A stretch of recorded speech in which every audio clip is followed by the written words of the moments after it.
I'm Sean Fennessey. I'm Amanda Dobbins. And this is The Big Picture, a conversation show about the 2026 Golden Globes. We've just witnessed them here at Spotify HQ. Yeah. Amanda, how are you feeling? Well, you are yelling at me a lot, I as if was I not made yelling. any of the decisions. You turned to me as best drama was being announced, as George Clooney and Don Cheadle did a fairly amusing, if extended, bit before announcing the final category. You turned to me and yelled, "Are they really not going to give this to Sinners?" As if I were a member of the Golden Globes, as if I had any decision-making power. And I did not. And in fact, they did not align with my predictions. But they did not give the last category to Sinners. So we finished on a bit of a down note personally, or we as people invested in cinema and people we like winning meaningless trophies.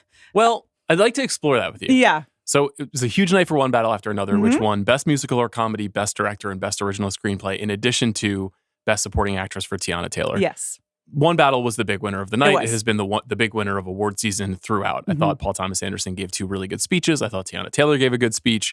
It was a great showing for the movie.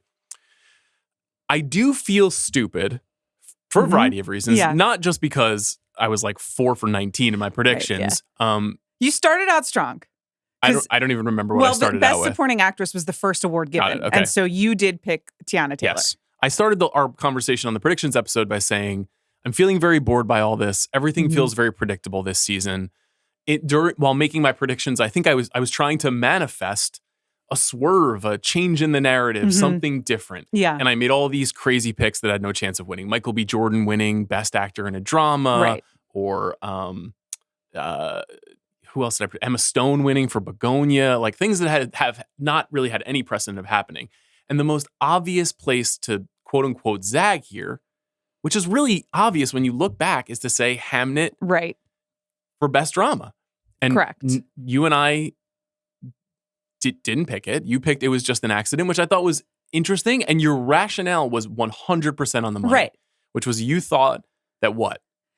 Well, I thought that it was this is an international voting body or a non-American voting body.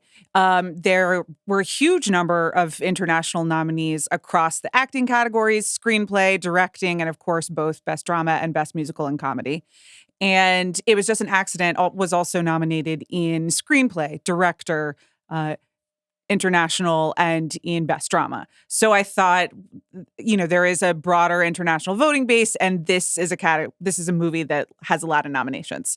It went home empty-handed. It did. So that's tough. That's a great film. But and I think the way that you were thinking about it was sound, though, which is that you chose Sinners to win the Best Cinematic and Box Office Achievement, which is a real award that exists and now has precedent in a couple of different ways. I predicted it to win. I did not choose it. Once again, you were the sole voter in the category. We find that to be an insulting award, and that the ability to connect with audiences on a mass scale is just another way to be great at making a film. And you can have it all. You have correctly identified this award, though, as the Bridesmaid Award. Yeah. That this is the award. I don't mean the film Bridesmaids. I mean, this is the second place award. This is you did a really nice job at the box office. It's the Barbie Award. You're worthy of Oscar nominations, but you're not worthy of winning anything major. 2 years ago, Barbie won. Last year, Wicked won. This year, it's Sinners.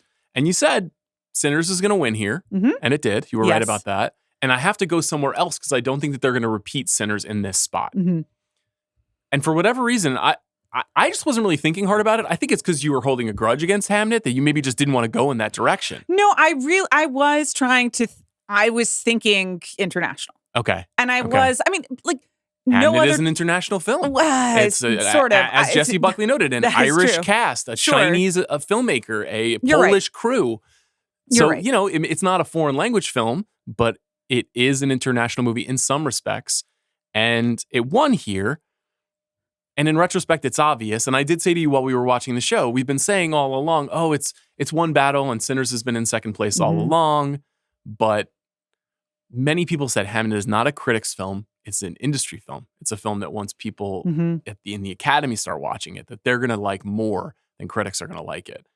And I'm not saying that Hamnet is coming for One Battle's neck or anything. Yeah. But we do have a race now. We have a race. We're back where we were in September with the the Shakespeare in Love versus Saving Private Ryan, and Steven Spielberg is somehow like involved once again on stage accepting the award. Exactly, but like possibly on the losing side. But Shakespeare is now, it's so we are. I think you're right, but I don't feel as bad about myself as you. You're trying to bring shame to both of us, and I just want to keep it on your side. I'm just trying to be real. Like we both got that category wrong, and we shouldn't have, because for months we have known that Hamnet is going to be very strong in this kind of a battle, and in part because even though one battle after another and Hamnet are, I think, both ultimately very sincere movies, they're kind of two different modes of sincerity. I thought Chloe Zhao gave a really nice speech, and I think people are going to remember that speech about what Paul Mescal said to her about what it means to love and to be loved and to be seen and to be vulnerable. And those are things that resonate. My beautiful wife Eileen texted me and she said, I thought that was a really nice speech by Chloe Zhao. She thought Hamnet was okay. Yeah. But that sort of thing matters at this stage because, as you said, when we last recorded, Academy voters watch the Globes. And when you're listening to this, Academy members are probably starting to vote. Voting starts. Yes, they're voting on nominations starting tomorrow. Monday. Monday, wherever you are listening. Yes. So this is a consequential telecast, at least in that respect. Just like gut check. Yeah. Do you think there's any chance that the tides really start turning here? Because in years past, like last year, we had Nora at the top of our Best Picture Power rankings for months. Right. And we switched it one time. And it was the one episode we did after the Globes because the Brutalist won Best Drama. Right. And Brady Corbet won Best Director. So almost as like a nod to the fact that it just won these two big awards, we have to say, well, The Brutalist, it has a chance. It's in the race. And then it ultimately turned out to not be in the race. In years past, this has happened many times where it seemed like maybe a film was getting in there, but the front runner was always strong. Do you think Hamnet has a chance in this race? I don't. I think that some of it has to do with both our own biases against the musical and comedy category or I guess our biases of taking drama more seriously and also just the completely nonsensical way in which the films were divided this year. I mean, as you pointed out to me, Rose Byrne, very deserving win for Best Actress in a musical or comedy. And If I Had Legs, I'd Kick You is an incredible movie, one of my favorite films of the year. Yes. Best Actress in a deeply upsetting drama. And there are moments where you laugh from despair. Yeah. Like it is funny, but what is a musical or a comedy? Because All Sinners is a movie that is music and the history of music is deeply embedded in that film. And it did win for Best Score tonight, though that was not televised, which we'll get into. Shameful. So what's a musical? What's a comedy? What's a drama? This year in particular, up is down. Yes. And so the award show became sentient about this idea. They were literally talking about this, having presenters discuss this on stage. Judd Apatow went out of his way to note the train wreck lost Best Musical or Comedy to The Martian, directed by Ridley Scott. The Martian is funnier than If I Had Legs, I'd Kick You, I would argue. But your point is dead on, which is that there's been a lot of genre confusion and mishmashing and a lot of category fraud, for lack of a better term. There's a lot of category fraud throughout all the categories this time of year. So that part of it, I think, blurs the lines of how impactful some of these things are. But I think it's fun. I think it's fun to have a little bit more tension in the race. Sure. I think it's fun to not to be as much of a steamroll as it has felt like. Maybe it feels more fun because I'm like, the stuff I like is still in pretty good shape here. Like nothing feels threatened. Yeah. I don't know why I'm treating this like it's a sports season. Maybe because the Mets and the Jets have been so fucking miserable that I just need this to happen. But let's talk about the telecast for a little bit before we go back to the races, because the races were good, but they did feel very chalky. So there's not as much to analyze as there has been in years past. Nikki Glaser returned as the host. What did you think of her performance? Pretty good. This year I knew who she was as opposed to last year. Remember when I was like, oh, this Nikki Glaser. Wow. She has some experience with comedy. But, working comedian of 20 years. Sure. No, but she picks the right targets for the most part. And they're softer targets, but it's still funny. Mostly kept it moving.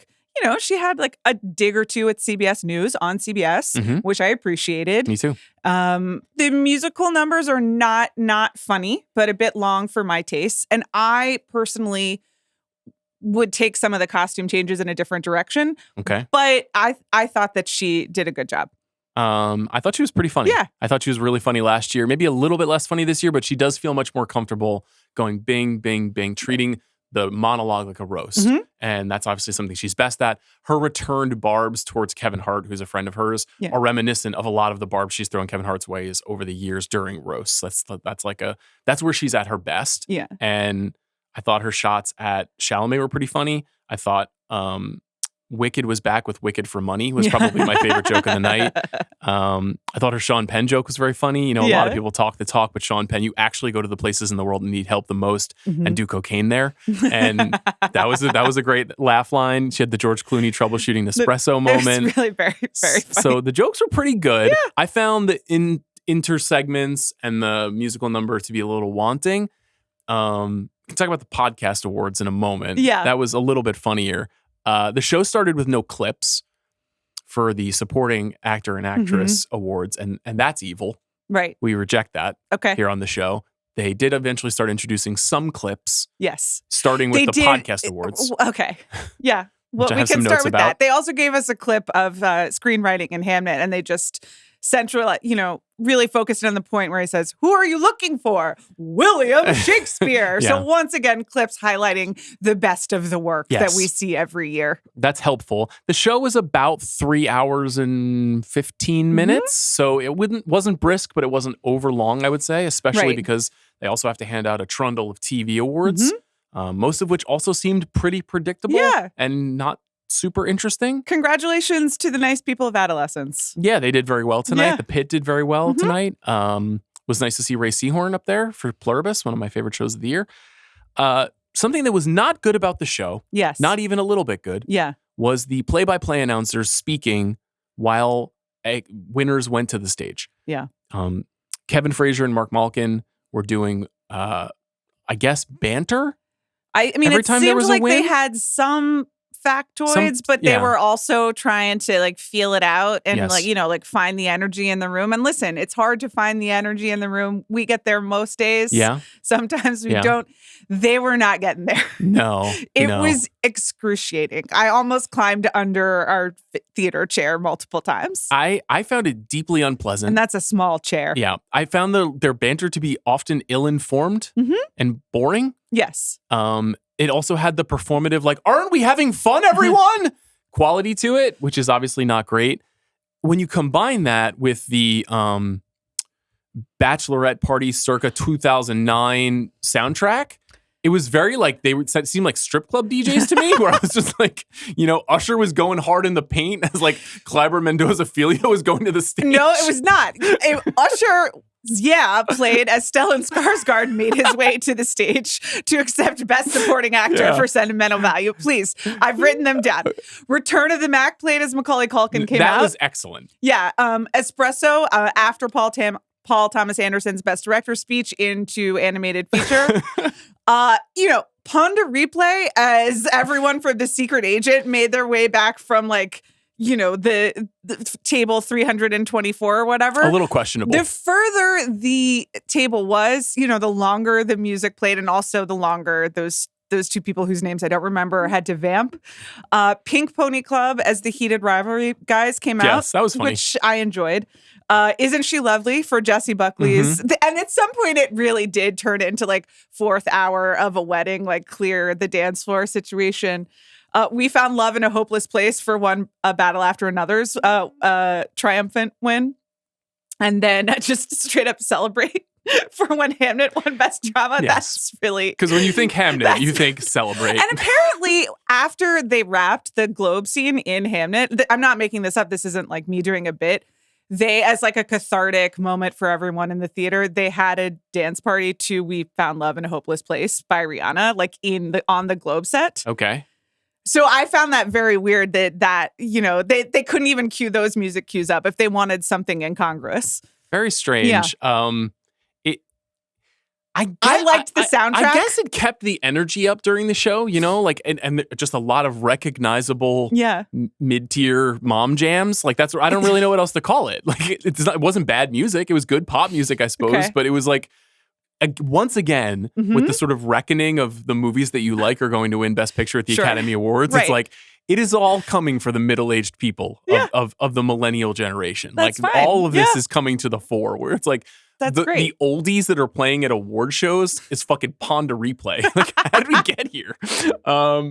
Quick question for you. Yeah. Very quickly, just yes or no reaction. If we were offered $10 million by the Golden Globes next year to be the play-by-play announcers, would you do it? No. I would. I'll do it alone. I'll do it by myself. I have so many factoids about films. Here's the thing. Here is the thing. Listen. I don't even need to prep. Just put me in the chair and I'll crush. No. Listen, you know the facts. You're a great game show host. But as you know from doing watch along or whatever, the fitting the anecdote to the moment and the time by time, it's a little more intense. Under any moment of fear, I just immediately go to what is the physical media availability of this actor's catalog. Yes. And I have so much info. Which leads me to point 2, which is sure, $10 million for one night. That's not our rates currently. I'd love to get there. So that You're seems saying like, we make more. but it would be $10 million for that one night, and then you'll never make any money again because it will go so badly. Yes. So is that it? That's your cap. Well, $10 million next January 4th or whatever, and then you're out. I won't need it because I've been relying on Polymarket to make bets on my wagers all night.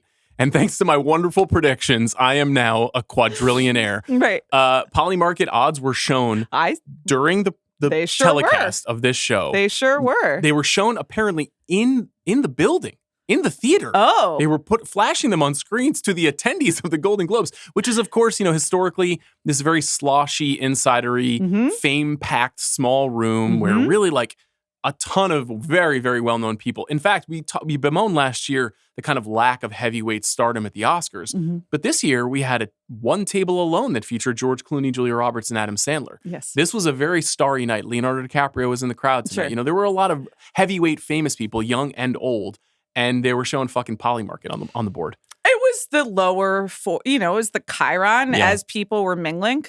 So I watched the two sweet boys from Hamnet go meet Adam Sandler, and that was the Jupes. Yeah, and that was very nice. So I don't feel good about the Polymarket thing. I don't know what to say. Is it legal for everyone at the Golden Globes to be placing bets from inside the room?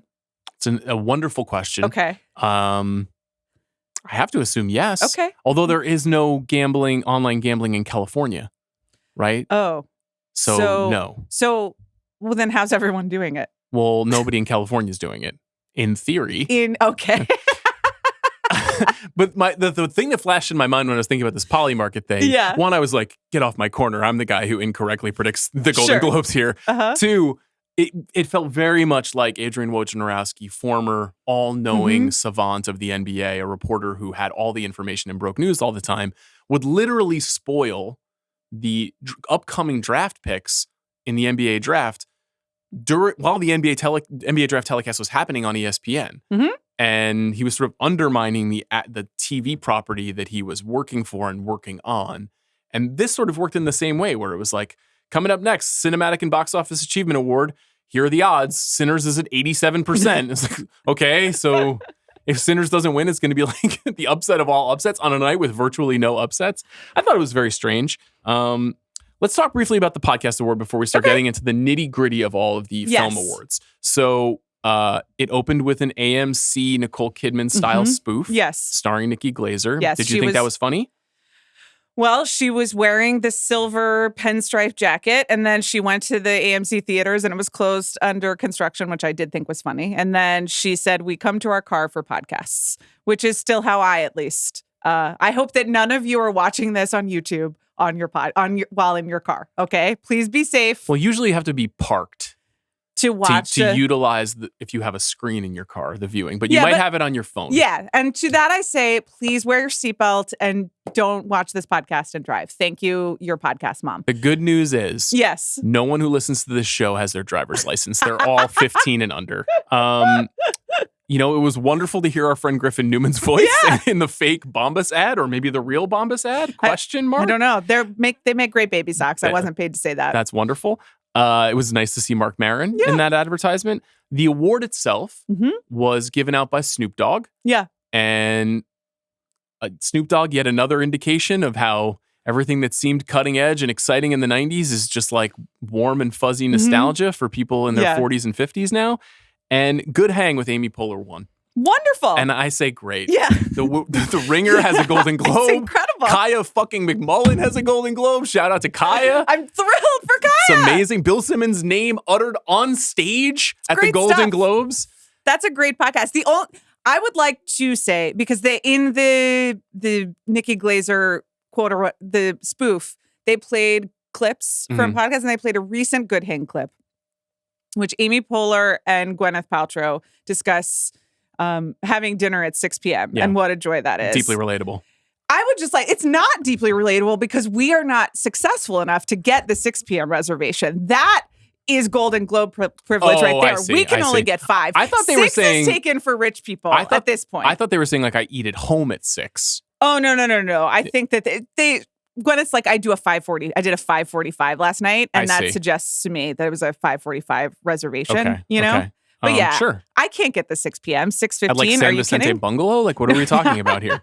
Those aren't available. You have to start at 5 or 9 for everybody else. So I'm happy for them. You got to start using your poll a little bit here, you know? You got to be carrying around that issue of the New Yorker, being do you know who I am? I'm the lady in this caricature. It's not in the print version. Oh, right. Shoot. Yeah, I know. Tough. So that I don't know. You got to start showing them your phone. My Instagram just being hey, do you see that? But I don't have my microphone with me or my coffee cup. I was really happy for Amy. It's wonderful. Amy, really deserving. She kind of indicated it, but I was in the meeting when Amy came in and pitched the show, and it was everyone that was in the meeting was this is the most no-brainer meeting of all time. Yeah. Where we were just we have to do this. Whatever we have to do, we'll do this. And it's great. That show obviously is a smash success, and she's worthy of it. I don't love the podcast award and the stand-up comedy award blotting out the film and TV stuff as much. I understand why they exist. I think it's pretty savvy on the Golden Globes part for a variety of reasons because they're trying to keep up with the Joneses, right? What are people actually consuming? Nikki Glaser's bits, I think, leaned into that pretty good. But then when you watch those awards, you watch Nikki Glaser doing a Marty Supreme Golden mashup parody, and then Best Score gets pushed off the telecast. Something feels wrong there. Even stand-up comedy is Ricky Gervais won and he wasn't even there. So why did they give that award out on the telecast? I don't understand. Also, if Score was the only category I'm aware of that was given out during the commercials, that's just bad planning. That's just why. Also, Score is a cool award. I agree. I don't understand. I mean, it may be the least sexy award, perhaps, out of all of these on this telecast. But is it really less sexy than supporting actress in a limited series? I don't know. It just that doesn't sit right with me. And I didn't like that they did that. And we're talking a minute, 3 more minutes on the telecast, on a 3-hour and 15-minute telecast. We could have cut one of the bits. We could have. Yeah. Very quickly, I did want to do executive watch. Sure. That's what we were doing in the room. Yes. I'm not saying this doesn't happen at other Golden Globes. Memorably, Tim Cook showed up for Golden Globes in the past because, he had produced shows for Apple. Apple had a good night. The studio did really well. But there were a lot of very visible executives from the movie studios on this telecast at a critical time in which 2 different companies are bidding for one of the companies. Yes. And they're all kind of involved in the Oscar race, except for Paramount. But the show was airing on CBS, which Paramount owns. So in the room, we had David Zaslav, the chairman of Warner Brothers and HBO, at the One Battle After Another table with Mike DeLuca and Pam Abdi. They're the film chiefs. Yes. David Ellison, you noted, was there looking perhaps a bit sunburnt. Yes. And also seemingly in the corner. He was up against I think he was on the orchestra level. Okay. But on the fringes, I see. As best I could tell. Lurking in the shadows? Is that what you're saying? It was in the corner. All right. Bella Bajaria seated at the Jay Kelly table with Adam Sandler, George Clooney, and Julia Roberts, who was there as a kind of +1. Sure. Also with Kevin Hart, apparently. I don't know. I don't think that After the Hunt had that many other nominations or any other nominations, so they had to put her somewhere. Good point. They put her with George. Ted Sarandos, also of Netflix, was at the Frankenstein table. Yes. I spotted Tom Rothman in the crowd. Looked like he was embracing Leonardo DiCaprio at one point from Sony. And Casey Bloys, of course, from HBO, also there. Big night for Hacks, big night for The Pit, a number of his shows.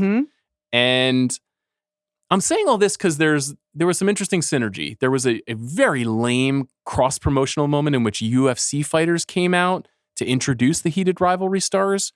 UFC, of course, was recently acquired and will be showing on Paramount Plus and Paramount properties going forward. And this kind of peacocking that is going amongst the suitors is a little lame. Sorts. Feels a little lame. The UFC into the heated rivalry moment it wasn't really the heated rivalry. Guys were cute. We haven't watched Heated Rivalry yet. We watch movies. I'm sorry. Please don't at me. They did a great job. But the UFC stuff, they were just like walking around silently in the dark. Bit ominous. I mean, I just like instinctively opened my phone to the reel. Like, I was just kind of like, this is not for me. I don't know what's happening. So it wasn't very effective promo. It was sort of pathetic. Yes. And when you think Golden Globes in a room full of celebrities, you think combat sports. I don't know who thought that was a good idea, but it was not. Do you want to go sequentially through these film awards now to talk through the outcomes? Mm-hmm. The first award of the night was Best Performance by a Female Actor in a Supporting Role. Yeah. I predicted Tiana Taylor, one of my precious few correct predictions tonight. You predicted Inga Ibstadar Lilias. Yes. And Tiana won.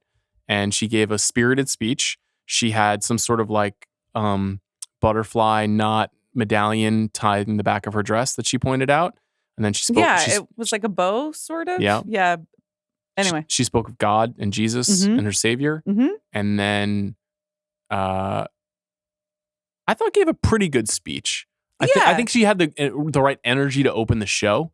I'm a little unsure of that race. I just said in our Instagram live right beforehand that I feel certain that Amy Madigan is going to win. Right. Because of a lot of precursor stuff, and we can talk through some of the SAG, PGA, DGA, and BAFTA long list news that we've gotten over the last 5 days. But she's she's been very strong present throughout in all that of race. Those. Yes, she hasn't been pushed aside, but Tiana Taylor has too. Amy Madigan was there sitting with Ed Harris, and they were chuckling and also looking kind of like, what's going on? The way that we looked on our Instagram live. So I really related to them.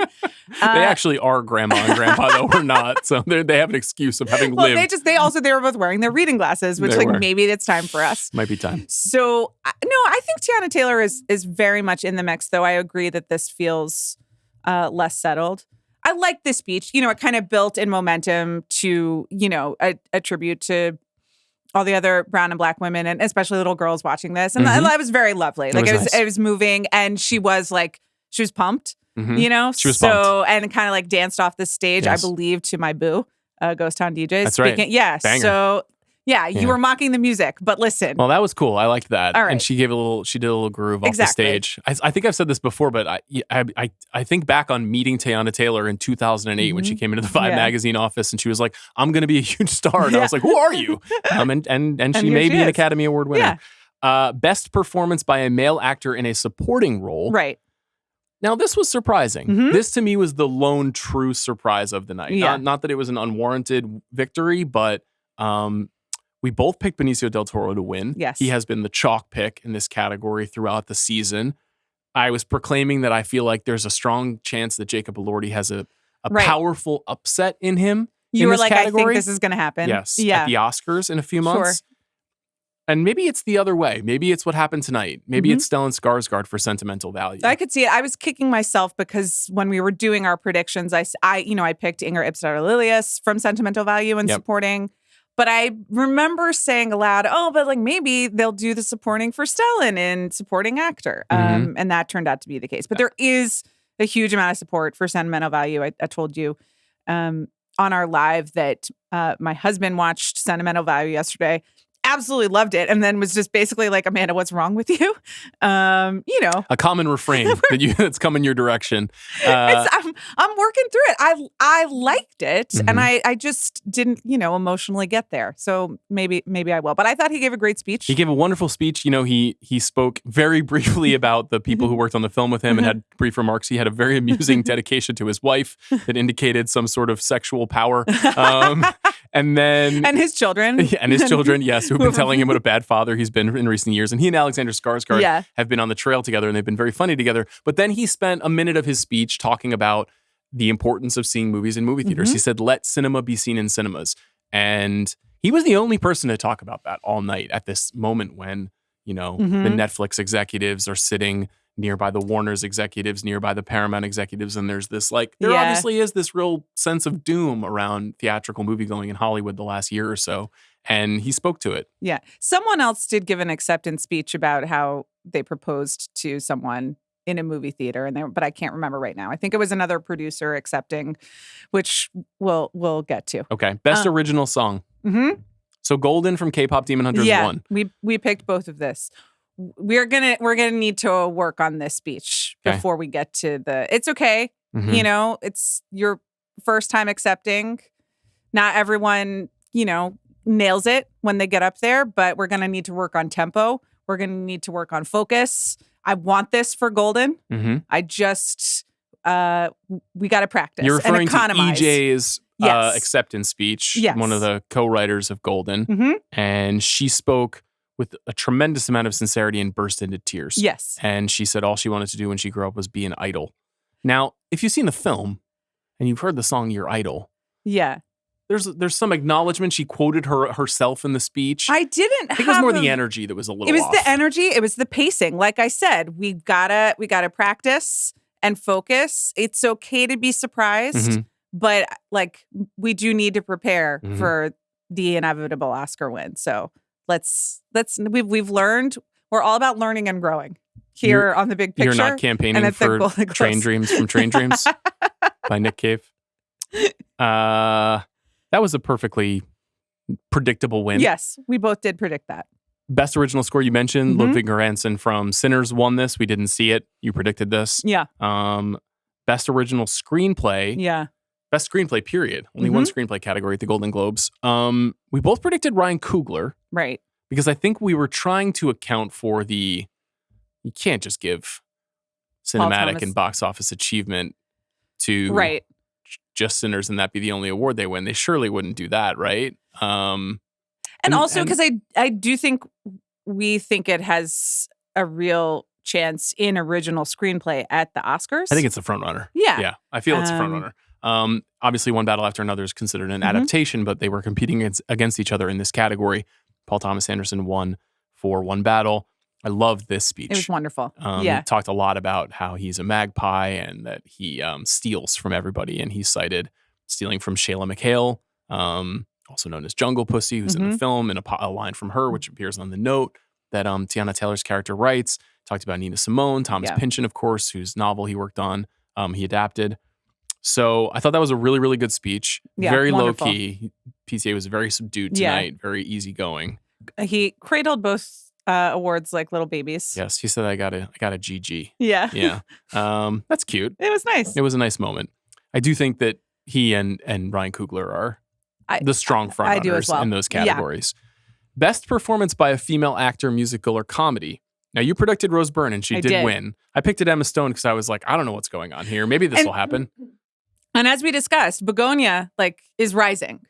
Well, it's just been very consistent at all of the various guilds. And I was just talking with my wife Eileen this morning, mm-hmm. and she just watched it last night. She was like, "That Begonia, pretty good." She was like, just like any other person I met, where I was like, "I liked that a lot." Yeah, it's pretty good. It's very solid. And as you have pointed out, Emma Stone is in the Streep zone, mm-hmm. and if she's in a movie, people are gonna pay attention. I think she's really liked and respected in the industry. Yorgos Lanthimos is also really liked and respected. Yes. And Julia Roberts gave Emma Stone a kind of vague shout out, like, Emma Stone, you're here, awesome. She didn't even know what to say. After Julia Roberts got her standing ovation for just being Julia Roberts. But Emma Stone, working, she's trying to split the atom of Julia and Meryl. Yeah. That's literally what she's trying to have in her career. I love her. Rose Byrne won though, and I thought gave the speech of the night. I thought her speech was sincere, mm-hmm. nice, thoughtful, spoke to the film and how hard it was to make that film, which is a very small independent film. If I had legs, I'd kick you. And then just had some daffy, funny stuff at the end of it. I mean, I wrote it down. The last thing she said was, I want to thank my husband, Bobby Cannavale, who couldn't be here because we're getting a bearded dragon and he went to a reptile expo in New Jersey. So thank you, baby. And then just wandered off stage. It was perfect. Very great Really moment. good. And also, done with perfect comedic timing, even though I think she was surprised and she seemed surprised. And moved yes. and but still found her way to talking about what it means for such a small film to win an award like this and the recognition and then, Reptile Expo forever. She's been winning a lot. I know. Now, let's talk about it when we talk about Jessie Buckley. Okay. Yeah.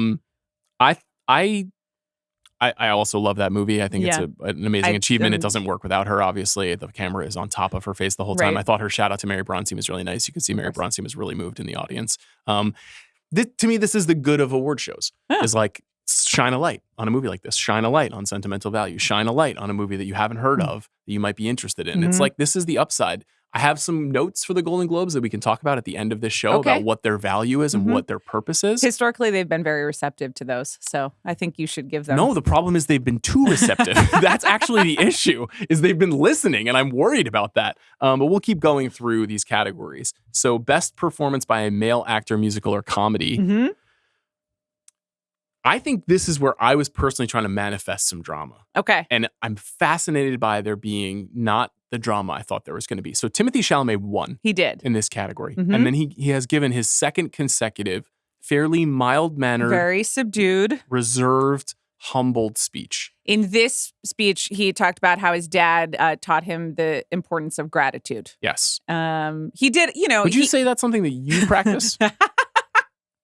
I do. Do you? Yeah. I mean, I don't have whom? I don't have a journal or anything. To myself, primarily. Yes, of course you do. Yeah. I'd like to thank myself for being myself. No, being thankful for other things, but I don't really share it. I don't write it down. Do you keep a journal of any kind? Well, I have a dream journal in my mind. Sure, but you don't dream. So that's why I have it here. It's when I'm sitting back and thinking of my dreams. I have to put them somewhere in the brain bin. He kind of made half a joke about like if you told young me that I'd be thanking Mr. Wonderful from Shark Tank. Yes. That was at the end of thanking everyone in the cast. But it was again, the energy's been turned way down. He's running from Marty Hauser. Yeah, he turned back into Elio from Call Me By Your Name. Yeah. I'm like, what happened to all the swagger? He turned it off. Once the movie was a financial success, he was like, this is about keeping my head on straight and being a humble young man in the face of all of this adulation. Seems like it's going to work. I guess so. Yeah. Definitely seems like he has a very, very, very good chance to win this race. I think so too, yeah. And that is historically anomalous. It is extremely rare for a young man to win Best Actor. Sometimes you'll find guys in their 40s. Cillian Murphy just won for Oppenheimer recently after amassing a pretty good body of work. More often, it's an older actor who's been waiting a long time and getting their due. Leo had to wait a long time. He did. And this would be interesting. We'll be talking about it a lot, obviously, for the next couple of months. But this is a big deal. This is a big win for him because, he didn't win this last year either. Adrian Brody won this at the Globes. And we thought, maybe, Timothy's going to come from behind because he won SAG. But so this now he's got a Globe. He's got an actor award and maybe soon an Oscar. No, a Critics' Choice. He hasn't won. No, he won the SAG award last year. That was his speech for greatness. I thought you meant this year. No. But he's... No, I mean, he won for A Complete Unknown. Right. On his shelf now, he has SAG, Critics' Choice, Globe. But I do think for this year's SAG Awards, based on the nominees that we have, Wagner Moura is not in the running because those are very American. Yes. So you can... That is maybe trending Timmy's way, I think. This race is turning out to be... I've been trying to manifest the Leo win because it just feels right to me in some ways. And maybe I'm just kind of responding to what I know about Oscar history instead of what the Oscars are now. But his kind of non-competitiveness in this race is kind of fascinating to me. The fact that I did share with you some odds over the weekend that I was looking at, which happened to be on Polymarket. Little did I know they would appear on the telecast tonight. And Timmy's way ahead. I mean, he's like 65%. Yeah. And I think Leo was at like 20% over the weekend. So it's interesting. It kind of feels like the way we used to treat Leo in all these other races when he was nominated in the past, where it was like, he's not going to win. I'd be like, why not? Yeah. I don't know whether some of it is just that we are in like the Marty Supreme surge right now. And it's been the month of Timmy. And the awards and all of the critics' bodies did coincide with that. And I think that's so right. One Battle and is also like presumptive winner in so many categories that people are just kind of like, yeah, Leo, whatever. And sometimes that's just the timing of how these things shake out. It did feel like maybe Benicio del Toro or Sean Penn may have fallen victims to that as well. Cinematic and box office achievement. Yeah. I picked Avatar. I don't know, I was playing fast and loose there. Sinners was just, a completely inspired pick by you and it was right. Thank you. And No, I don't love it that being the only win besides score. You know, and the one other win not being on the telecast. Yeah, it's like that's not good. It's deeply insulting. The concept of this award is insulting. The fact that this and score are the only 2 awards that Sinners took tonight, is insulting. Well, there's something really interesting, and it's certainly ironic that a movie that was kind of like scolded and undermined around its box office potential in public by the trades and by box office analysts went on to win this award, but also it kind of indicates this sort of what feels a little paternalistic, and it's like, okay, you got your box office now, be happy with that quality. You know, there's no way to like definitively affirm that is what is going on, but it feels that way from the outside when you see this be the only major award that this film, which is going to end up having a lot of Oscar nominations and is, you know, another kind of link in the chain of what Coogler is building. But like you saw Coogler on stage give his speech. He's the fucking man. Everybody loves him. Like him and Chloe Zhao shouting him out because they're old friends, because they worked at the Sundance Labs together like 15 years ago. He is a very beloved figure, but stuff like this where it's like a weird cabal of people and they're like, yeah, we'll give Sinners this weird award. Yeah. Just kind of left a sour taste in my mouth. Agree. Best director. Paul Thomas Anderson won again. We both predicted this. This is not surprising. I was trying to do a lot of math strategy around what this category is going to look like at the Oscars because we got all these guild results. So we talked about this on the pre-show. If you heard it already, I apologize. But at DGA, the nominees were Paul Thomas Anderson, Ryan Coogler, Guillermo del Toro, Chloe Zhao, and Josh Safdie. Yes. Which is very exciting for Josh Safdie. We were pumped for him. We want him to get into this category. Joachim Trier and Jafar Panahi were nominated tonight. Safdie was not nominated. And as you said, it was just an accident, got blanked. Sentimental Value only won 1 award. Joachim Trier made the shortlist for BAFTA, but Guillermo del Toro and Jafar Panahi did not. Yes. And so it definitely seems like there's a world where Josh Safdie gets in, but more likely, as you pointed out, DGA usually gets 4 out of 5, right? And then there's usually an international film that comes in. But maybe it was just an accident. It's not as strong as we thought. Yeah. Maybe it's Joachim Trier. Or maybe now everyone gets a bee in their bonnet and is like, no. What about it was just an accident? What about Sentimental Value, which has a lot of support? It does. Especially among, it was in all the directors' favorite movie of the year list over and over and over again. So until 8:13 local time tonight, I was like, oh. So maybe the 4 out of 5 will be Paul Thomas Anderson, Ryan Coogler, Del Toro, and Josh Safdie, and then Chloe Zhao's out. And then, of course, and so I know that's wrong. Yeah. I'll tell you who's vulnerable right now. Yeah. You might not think it, but Frankenstein had 0 wins tonight. I know. It's very strange. And Del Toro not on the BAFTA long list, which is 10 filmmakers, is odd. Very odd. And him getting into DGA is not shocking because he has a tremendous amount of support in America. He's obviously a Mexican filmmaker, but he has been working in America for a very long time. And, he has a whole community of other directors. He's like James Cameron's best friend, who's a filmmaker. Right. James talked about that on The Town with Matt.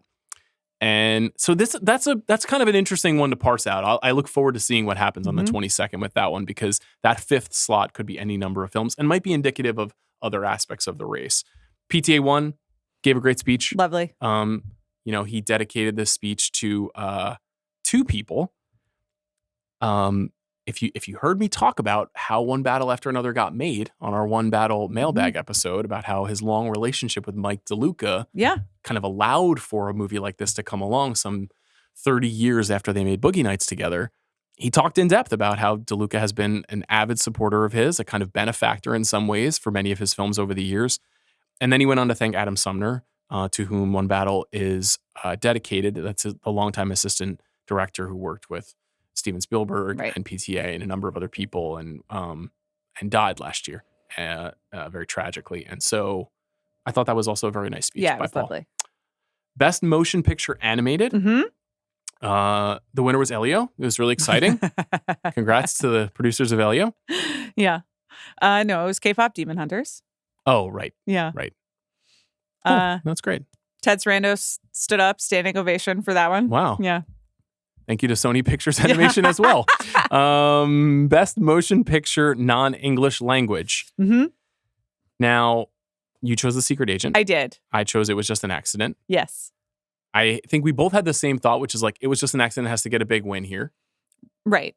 I mean, it was nominated in so many categories, and it did win the Palme d'Or. Yes. Like, it is sort of strange that it got blanked. Yes. So this was my thinking here. Yours also very sound.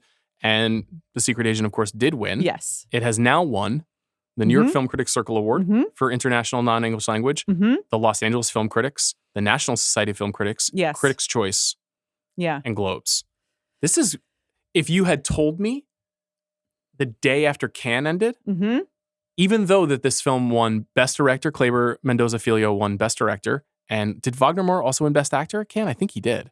Even still, he did. I would have thought either the Palme d'Or winner or the Grand Prix winner would be the frontrunner in this race. And The Secret Agent is the frontrunner in international right now. And that is very interesting. Kleber gave a speech that I thought was quite good. And just as it was starting to get going, they started playing him off. It was the only time someone was truly played off tonight. Yeah. And that was incredibly rude. It was really lame. Yeah.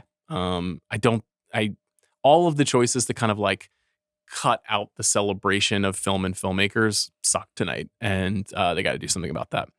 Any other thoughts about Secret Agent winning? Brazil. Yeah. You fear it, but you respect it. I do. I acknowledge it. Yes. You know? It's like, a large landmass. Underestimated at your peril. Yes. Do you think Neon will go 5 for 5 in this category at the Oscars? No. Okay.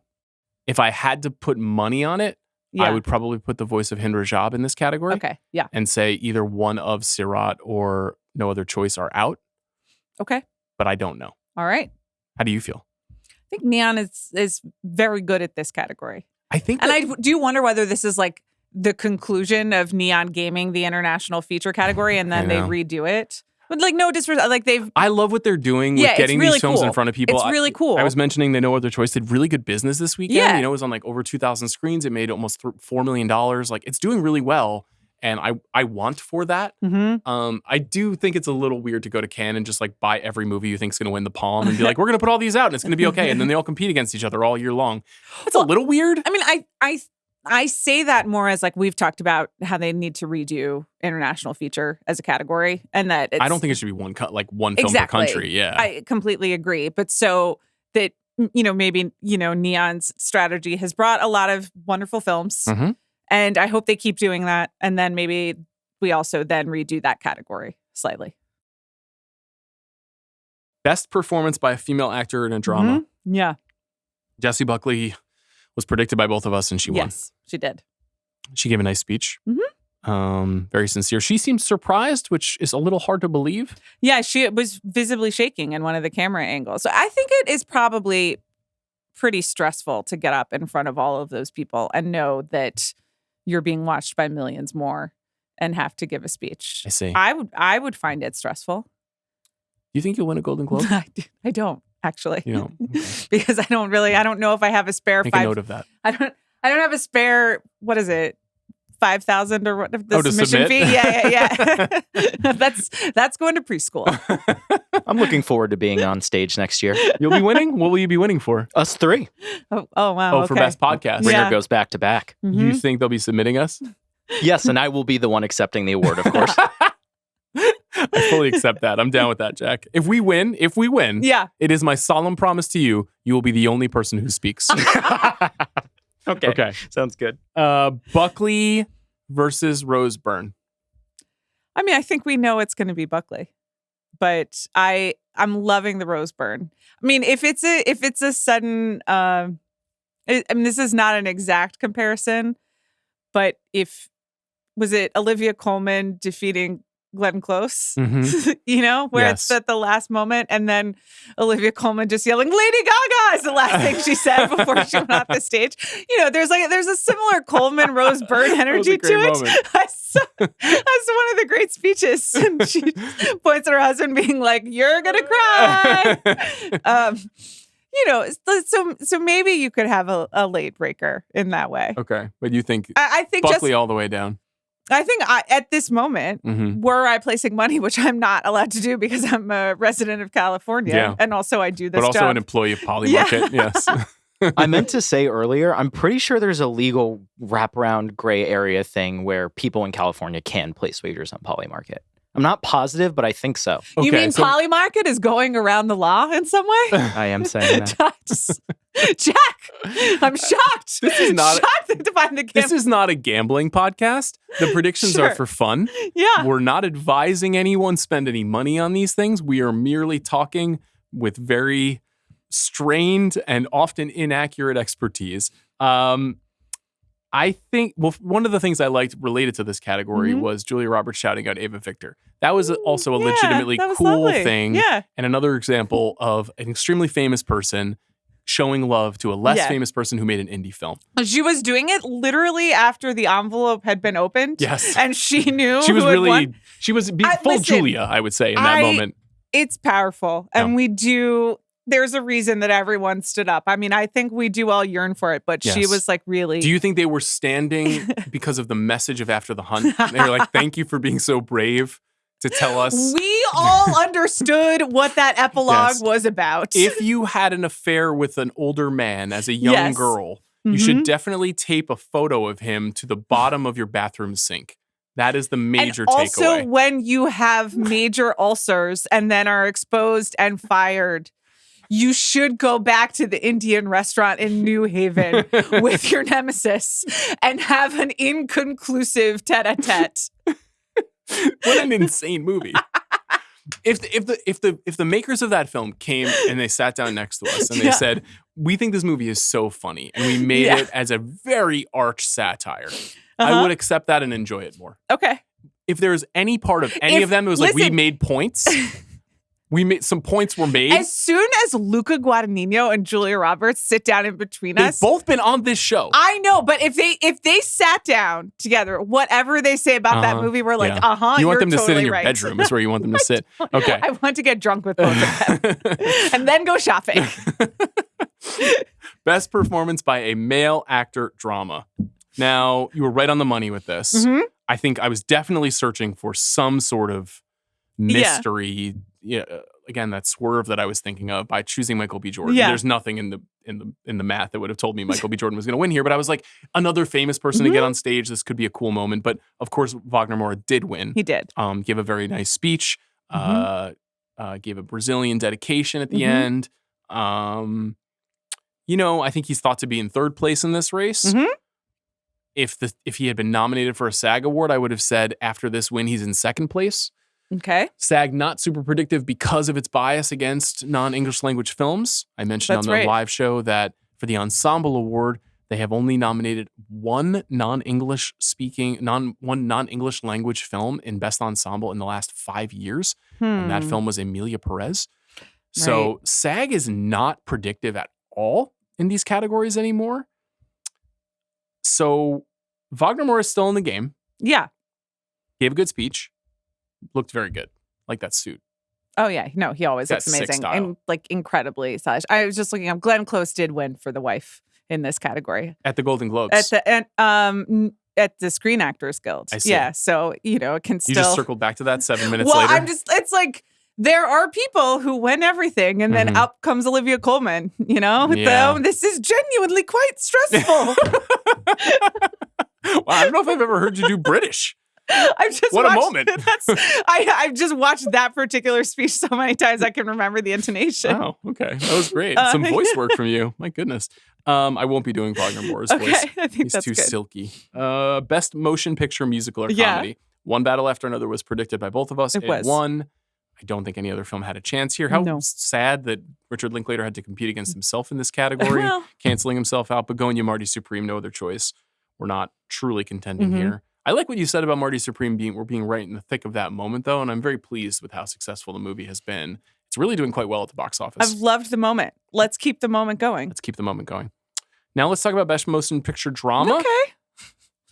Yeah. I predicted Sinners. You predicted it was just an accident. Listen, I was trying something. We opened the show by talking about how Hamnet won. Mm-hmm. Hamnet won. It did. Hamnet versus One Battle. You think One Battle is still strong. Right. And Hamnet won, and the first person to speak was producer Steven Spielberg, which I understand. You lectured me in the room, and you'll lecture me again about how it's tradition that producers accept and give the speech for the best picture or best drama or whatever. Let's talk about the word lecture for a second. I merely communicated facts. This was not an extended monologue. Right. It was less than 30 seconds. It was less than 20 seconds. There was something in your manner. But there's always something in my manner. Know. And that's why I always respond to you in the way that I do. I understand that this is the precedent. Like many precedents in our world, I think it's time to break it. And yes. we gotta stop. Even though it's Steven Spielberg. The Federal Reserve is trying to uphold the rule of law right now. We're not breaking precedents, okay? The Senate needs to step up. They need to do what's right here. And you need to relax and let the Golden Globes continue to give awards to producers. I was happy to see Steven Spielberg. I like him as well. But it is a little disorienting also when it is someone as well known for his own body of work and as someone who has received like 1,000 awards to be up there accepting, the first person accepting an award for Hamnet. I was just like, sir, let the other people hold a statue. Yeah. Anyway, I think Chloe Zhao did get a chance to speak. She did, and she gave a nice speech. And as you said, she mentioned something that Paul Mescal had said to her, and they had a very nice moment. He didn't even say anything, but he's just an emotive treasure, yes. And I'm a big fan. I would just across all awards shows, producers, smile and let other people speak. When Steven Spielberg won Best Picture for Schindler's List, yes, the other producers were Gerald R. Molin and Bronco Lustig. Yeah. And Steven Spielberg spoke first. Okay, well. Putting that out there. Okay. I don't really think Hamnet's going to happen, but I think that there's a campaign to be run here for sure. Okay, and you are now in charge of it. You've been hired. Congratulations. By whom? You are Captain Hamnet. And why don't you tell people what your strategy is? To bring this searing work about the power of connection and ghost dead children to the world at large. These very cute little. I'll give you my tagline. Yeah. Here it is. Love has no equal. That's exactly the kind of thing that they do. That is some chat GPT shit that I've never. One masterpiece after another. Incredible. You know what? We were on planes recently. We got to go. We shared on the pre-show why we're in New York. Yeah. We're in New York for opening night of Bug, written by Tracy Letts, starring Carrie Coon on Broadway. It ruled. It was so wonderful. Brilliant. We were so lucky to be there. We also I got to observe the plane watching habits of people to and from New York. Mm-hmm. A lot of sentimental value, a lot of weapons.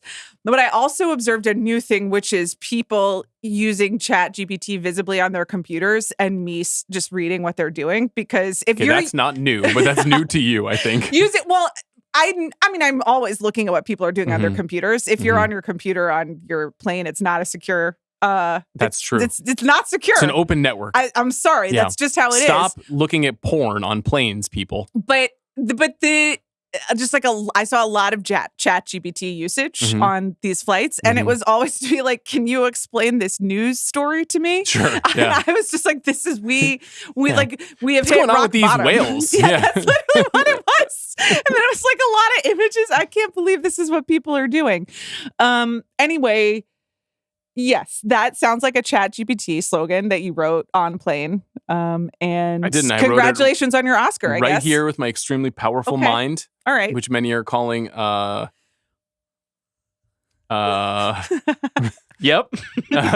So you think there's a campaign to be run? I do. Okay. I do. I mean, to the point that we've been making about Shakespeare in Love versus Saving Private Ryan, the sort of like the masculine cinematic achievement, the longtime hero of bro cinema against a story of family and grief and the act of creativity, which is really what Hamnet is. Sure. Whether you like it or not, subjectively. Yeah. No, the ending is. They are similar and they are different, right? They're movies about families. Yeah. They're movies about loss. They're movies about the absence of critical figures in your life and what comes out of that, like what is born out of that kind of loss. And so they're this, funhouse mirror images of each other. I will say something that I have been hearing a lot from just is like people I've been talking to and people who listen to the show are like, I'm afraid to watch Hamnet. Like, do I have to? I don't want to. Like, maybe I just don't have to experience it. And I do wonder if artists are not like that. Okay. I don't think. You think artists are like that? I mean, artists are like, lay it on me. Okay. Like artists are like that, but artists and Academy voters, it's not like a 1-to-1 overlap. Yeah, it's interesting. Chloe Zhao's just general reputation is fascinating. She's obviously won Best Picture already and Best Director. It does feel a bit like Nomadland's kind of memory hold because it was the first Best Picture after, in the midst of the pandemic. And that's a movie that I've always liked and have always defended. And I like her as a filmmaker despite the Eternals debacle. There was a lot about Hamnet that I didn't like, and there was a lot that I did like. And so to me, I don't view it as like the enemy of the season, but I have so much affection for One Battle. Yeah. And I loved Sinners too. So. And I was nuts for Marty Supreme. Right. So like Hamnet, like kind of, mousing its way to the top is not what I want to see as a fan, but it wouldn't stun me. It would. You have to see it's in the realm of possibility. Absolutely. Yes. It's in the realm of possibility. Again, this is not a gambling podcast. But I, once I circumvent the, rules of the state of California and place my polymarket bets, I'm not putting them on Hamnet at this moment. Let me just think back to the year when Oppenheimer was the big dog. The musical or comedy winner that year was Poor Things, which we never considered having a chance. No. Oppenheimer was a total behemoth, and the other contenders that year, including Barbie, just were not really stacking up in the race. It has felt like One Battle is obviously a lot like Oppenheimer. But Poor Things won in musical or comedy over Barbie, and Barbie got the comedy. So Hamnet is not unlike the Poor Things of this year in that Sinners took the box office award, and then they gave something slightly more quote unquote prestigious in Corsets. Yes, the best drama or best the best picture award. I'm glad you framed that way. That leads to kind of my entree, like our final discussion here, which is kind of what is this award show right now? Because for 3 consecutive years, we've jumped on after the nominations were announced, and maybe me more than you, but I've kind of consistently been like, so this is just like a critics group giving away awards to cool movies. And that is a good thing. And like I said, I love the idea of Rose Byrne winning on national television for a movie like If I Had Legs, I'd Kick You. And if people go seek it out, that's wonderful. Ava Victor getting a shout out, that's great. Ryan Coogler getting to speak at length on television, regardless of whatever award he's winning, that's great. But it feels very same right now. It feels very like kind of one critic's body after another. Like everything is very similar. And this includes One Battle's, epic success, which I root for, but I also think is kind of dull. Yeah. And a lot of my picks, as I said, were kind of this like gesture of like, can we break the wheel of how this season has been going? And there were a couple, right? Stellan Skarsgård was a shift. Right. But aside from that, not a lot to inspire confidence that this award show does anything other than calcify rather than redefine. Yeah.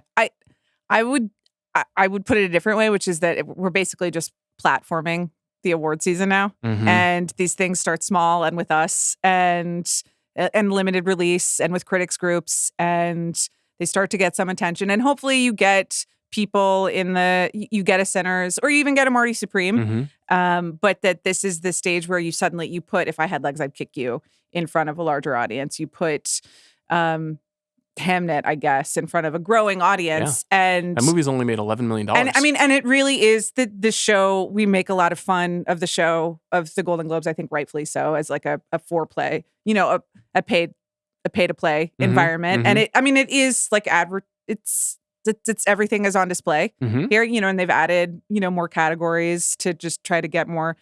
There are TV people there just because you also want TV things. So it really is just like, here are wares.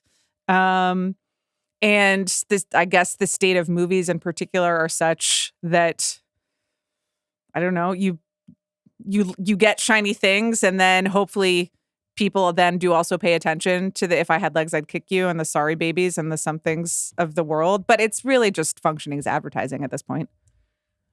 Yeah, I think it always was, but there's no chaos, I think, is the thing that I'm looking for. I think I'm looking, and chaos doesn't have to automatically mean Jared Leto in The Little Things, right? It doesn't have to mean something that's buffoonish, Right. It could be, this is a show where Weapons wins awards. Okay. It could be, this is a show where F1 wins awards. That would be considered a little bit more ridiculous maybe, but like, I think it's an opportunity to change up and be a little different. And I guess last year was a little bit different, right? Because The Brutalist did win 2 awards and Anora was not as dominant, and that ultimately had no impact. So I don't want to overstate my concern. But I think in terms of the films that are identified and supported, what the nominees turn out to be, the fact that there are 6 nominees in categories instead of 5 means the pool is really wide. There's kind of like very few people get cut out of these races now. Yeah. And so what you're saying is you wish Kate Hudson had won over Rose Byrne. I didn't say that, but I like that movie. That's a small movie. That's not a big movie. I know. That's not Wicked for Good. That's a family drama. That's something that we identified as like a classic, a Golden Globes of your win. Because it's like, a gal you love singing in a movie. Right. That's why it's Globesy. Yeah. And it's kind of got like what feels like a sheen on it. But then you watch the movie and it's about like poor people living in the middle of the country trying to survive. Like it's an awards movie ultimately. So I like that they're identifying those films. I like that they're celebrating the movies that we also like. I hope this doesn't seem incoherent. I think it's just a little bit more fun when there's a little differentiation. And I am starting to feel an agglomeration around award season. And that may be why I think I just get a little bored through part of it. And part of it is because I'm thinking about it too much.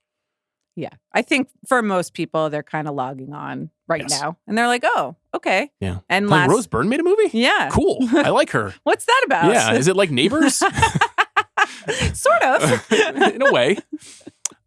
Any closing thoughts on this show tonight? I liked the soundtrack. Do we know who DJ'd? DJ Khaled. Okay. It was DJ Khaled. He did a great job. I got a laugh out of Jack on that one. You got a laugh out of me too. Yeah. I laughed. Thanks. It was a really, really good soundtrack if you are the DJ at a pool at a hotel in Miami. Just absolutely perfect. No, they're playing like the Surratt score. Sorry, I meant Miami. A senior citizens hotel at a pool in Miami. At Amanda's 42nd birthday party. What are you doing for your birthday? It's 8 months from now. Yeah, you'll be on vacation apparently. So I'm thinking about it. Yeah, it might be in New York at that time. Okay. But what are you going to do without me? Yeah, tequila shots and sure. and Usher's. Yeah, ATL baby. Yes. When I think of ATL, I think of you dancing. Yeah. So we have an auction later this week. We do. Our first auction of the year. Mm-hmm. Have you thought at all about the results of last year? Oh, I got absolutely hosed. And no, I didn't even get absolutely hosed. I hosed myself. Yes. And that's fine. Yes. Listen, we have to make choices. Okay? You're losing it now. It's coming apart. You were held strong for a while. It is 9:37 p.m. We spent the morning at a toddler birthday party. There was a bounce house. I went out last night. Yes, you partied. I was this close to Benicio You were in New York 48 hours ago. Yeah, but no. So back to the auction. I've obviously, in quiet moments, hold it together. We're almost there. Thought about what happened. Thought about where I quote unquote went wrong. This is like a woman talking about her divorce.